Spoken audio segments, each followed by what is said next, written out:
Hello students, हम लोग इसके पहले नर्वस सिस्टम के बारे में पढ़े थे। नर्वस सिस्टम जो हमारा होता है वो 3 भाग में डिवाइड है। पहला था CNS सेंट्रल नर्वस सिस्टम, दूसरा था PNS पेरिफेरल नर्वस सिस्टम और तीसरा था ANS यानी ऑटोनॉमस नर्वस सिस्टम।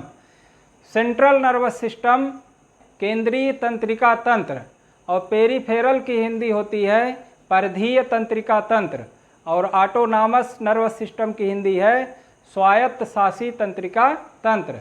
इन तीनों को भी कई भागों में बांटा गया था। जैसे सेंट्रल नर्वस सिस्टम जो हमारा है, इसमें हमारे शरीर के 2 मुख्य अंग काम करते हैं, एक हमारा ब्रेन और दूसरा हमारा स्पाइनल कार्ड। और परिधीय में सभी तंत्रिकाएं आती हैं। 2 तरह की तंत्रिकाएं हमारे शरीर में पाई जाती हैं। एक होता है क्रैनियल नर्व्स जो कि 12 जोड़ी होती है और स्पाइनल नर्व्स जो कि 31 जोड़ी होती है। इसके बाद तीसरा क्या था, ऑटोनॉमस नर्वस सिस्टम स्वायत्त शासी तंत्रिका तंत्र। इसके भी 2 पार्ट थे, एक था सिंपैथेटिक और दूसरा था पैरासिम्पैथेटिक नर्वस सिस्टम। तो सिंपैथेटिक अनुकंपी है और पैरासिम्पैथेटिक जो है परा अनुकंपी तंत्रिका तंत्र होता है। ये दोनों मिलकर हमारे अनैच्छिक क्रियाओं को नियंत्रित करते हैं। तो इस तरह से हम सेंट्रल नर्वस सिस्टम में ब्रेन और स्पाइनल कार्ड के बारे में पढ़ेंगे। स्ट्रक्चर ऑफ ब्रेन, हमारे ब्रेन के कितने भाग होते हैं इसको देखना है और हमारे ब्रेन का स्ट्रक्चर यानी उसकी संरचना कैसी है इसको देखना है। तो सबसे पहले हम लोग क्या देखेंगे, ब्रेन के कितने भाग होते हैं। 3 भागों में इसको डिवाइड किया गया है।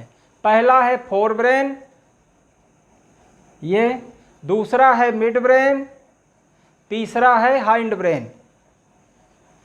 फोर ब्रेन यानी अग्र मस्तिष्क, मिड ब्रेन यानी मध्य मस्तिष्क और हाइंड ब्रेन पश्च मस्तिष्क।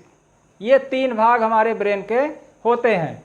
फोर ब्रेन को 3 पार्ट में डिवाइड किया गया है। पहला है सेरिब्रम, इसको हिंदी में प्रमस्तिष्क भी कहते हैं। दूसरा है थैलमस, तीसरा हाइपोथैलमस। तो इस तरह से सेरिब्रम, थैलमस और हाइपोथैलमस 3 भागों में हमारा फोर ब्रेन बटा होता है। और सेरिब्रम को भी देखेंगे तो इसके 4 पार्ट होते हैं। एक होता है फ्रंटल लोब, दूसरा है पेराइटल लोब, तीसरा है टेम्पोरल और चौथा है ऑक्सीपिटल। तो इस तरह से हमारा सेरिब्रम भी 4 भाग में डिवाइड है, अभी दिखाएंगे कैसे।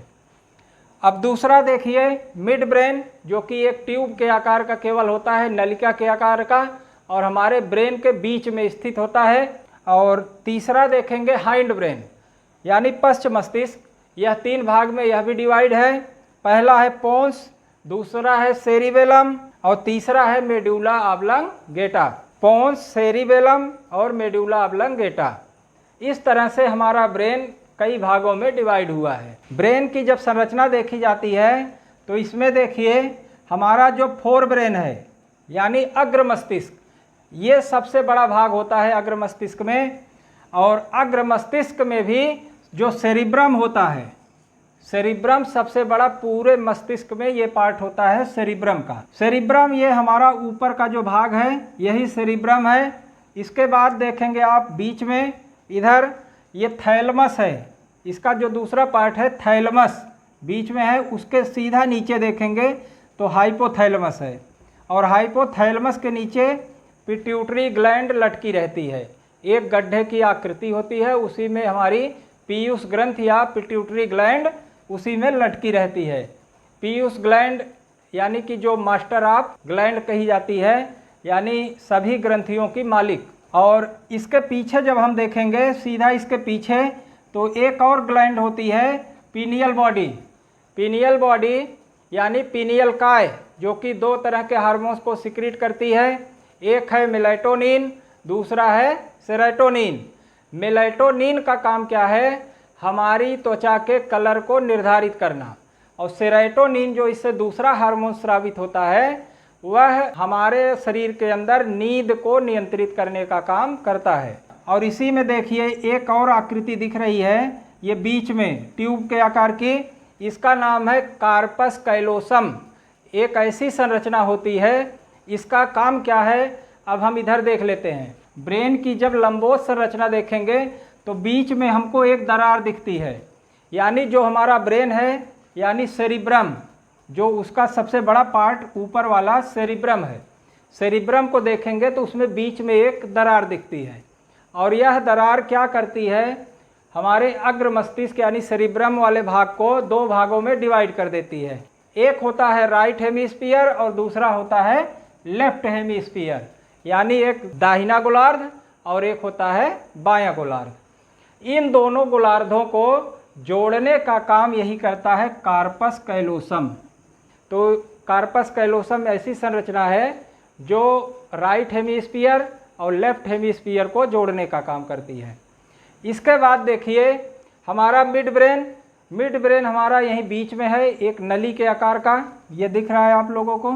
इसमें सुनने का केंद्र होता है, और इसका सबसे महत्वपूर्ण काम क्या है, पश्च मस्तिष्क को, ये इधर पीछे हमारा जो है पश्च मस्तिष्क है, पश्च मस्तिष्क को अग्र मस्तिष्क से जोड़ने का काम कौन करता है, हमारा मिड ब्रेन। अब इसके बाद देखिए पश्च मस्तिष्क, ये पीछे वाले जितने भाग दिखाई दे रहे हैं ये है पश्च मस्तिष्क। इसमें देखिए पोन्स पहला है, ये वाला भाग जो है ये पोन्स है, और इसके नीचे जाओगे तो यहाँ पीछे एकदम दिखाई दे रहा है सेरिबेलम इसको बोलते हैं, और इसके इधर आओगे पोन्स के ठीक नीचे मेड्यूला ऑब्लंगेटा होता है। इस तरह से पूरे ब्रेन की हमारे संरचना होती है। एक चीज़ और इसमें जान लीजिए, जो सेरिब्रम है हमारा फोर ब्रेन का पहला भाग, सेरिब्रम को चार भाग में डिवाइड किया गया था। एक है फ्रंटल लोब, और दूसरा पेराइटल, तीसरा टेम्पोरल, चौथा ऑक्सीपिटल।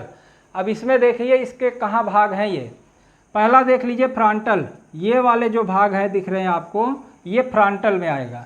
ये जो सेरिब्रम का ये वाला भाग है ये फ्रंटल में आएगा, और इसके बाद ये वाले भाग ये आएंगे पेराइटल में, और ये नीचे वाला जो भाग दिख रहा है ये आएगा टेम्पोरल में, और एकदम नीचे पीछे की तरफ देखेंगे तो ये आएगा ऑक्सीपिटल में।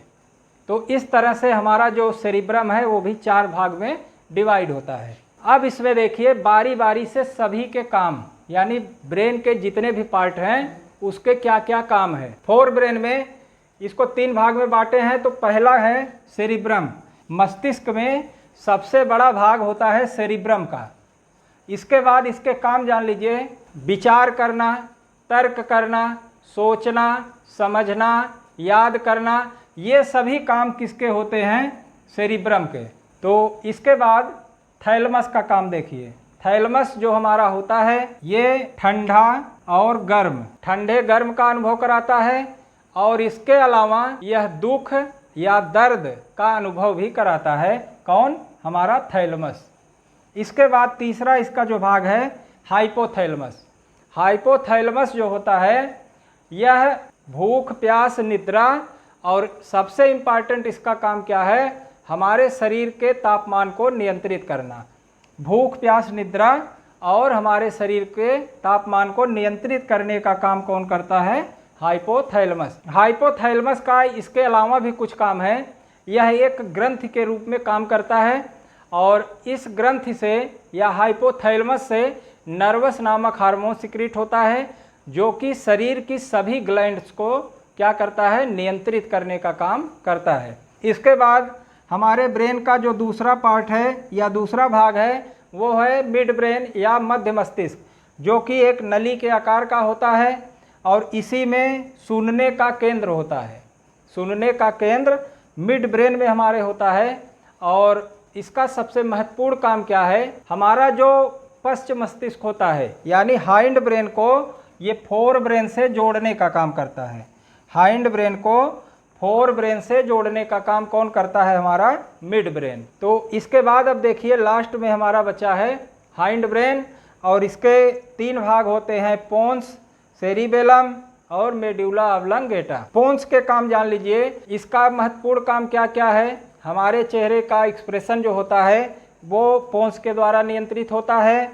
और सेरिबेलम और सेरिब्रम, जो सेरिबेलम है ये वाला पीछे वाला भाग, और सेरिब्रम आगे वाले भाग, इन दोनों के बीच में जो भी तंत्रिकाएं जाती हैं उनको एक ब्रिज प्रदान करता है या ब्रिज का काम उनके लिए करता है। इसका और महत्वपूर्ण काम क्या है, एक आंखों की गति को नियंत्रित करने का काम कौन करता है, हमारा पोन्स। इसके बाद दूसरा देख लीजिए सेरिबेलम। सेरिबेलम जो होता है यह हमारे मस्तिष्क में एकदम पीछे है।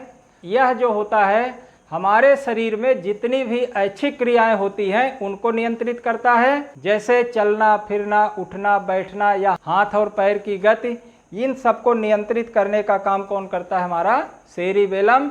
और इसके अलावा इसका महत्वपूर्ण काम क्या है, यह हमारे शरीर का संतुलन को बनाए रखने का काम करता है। जब कोई शराब पीता है और ये ठीक तरह से काम नहीं कर पाता, इसके लिए शराब पीने के बाद लोग सीधा नहीं चल पाते, जाएंगे आगे तो पहुँचेंगे पीछे या बगल भागेंगे, इधर उधर डगमगाने लगेंगे, यानी सही ढंग से काम नहीं कर पाता। इसलिए शराब पीने वालों का जो संतुलन है वो सही से नहीं रह पाता।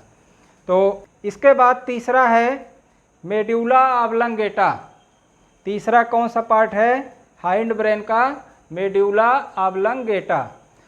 इसका महत्वपूर्ण काम क्या है, हमारे शरीर में जितनी भी अनैच्छिक क्रियाएं होती हैं, जैसे श्वसन, पाचन, उत्सर्जन और सर्कुलेशन और हमारे हृदय की धड़कन भी, ये सब अनैच्छिक क्रियाएं हैं। और सभी अनैच्छिक क्रियाओं को नियंत्रित करने का काम कौन करता है, मेड्यूला ऑब्लंगेटा। और इसका एक महत्वपूर्ण और काम जान लीजिए, नीचे आप लोग देख रहे हैं इधर ऊपर का भाग ब्रेन है, नीचे से स्पाइनल कार्ड इससे जुड़ी होती है। तो स्पाइनल कार्ड को ब्रेन से जोड़ने का काम कौन करता है, यही मेड्यूला ऑब्लंगेटा। ठीक, तो इसका सबसे महत्वपूर्ण काम यही है, स्पाइनल कार्ड को ब्रेन से जोड़ने का।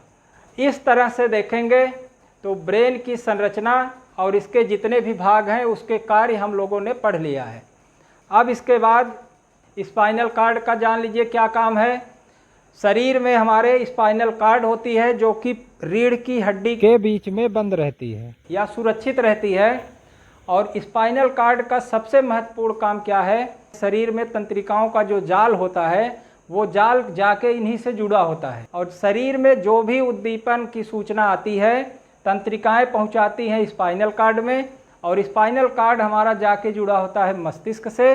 तो जो सूचना शरीर से आती है तो पहले आएगी स्पाइनल कार्ड में, स्पाइनल कार्ड से जाएगी हमारे कहाँ, मस्तिष्क में। तो स्टूडेंट्स, इस तरह से हम आशा करते हैं कि आप लोगों को जितना पढ़ाया गया है सब समझ में आया है। अगर आपको समझ में आया और वीडियो पसंद आई तो लाइक करिए और हमारे चैनल को सब्सक्राइब करिए और ज़्यादा से ज़्यादा इसको शेयर करिए, जिससे कि दूसरों को भी लाभ इसका मिल सके। और RSY एकेडमी 2012 को सब्सक्राइब जरूर करिए। धन्यवाद।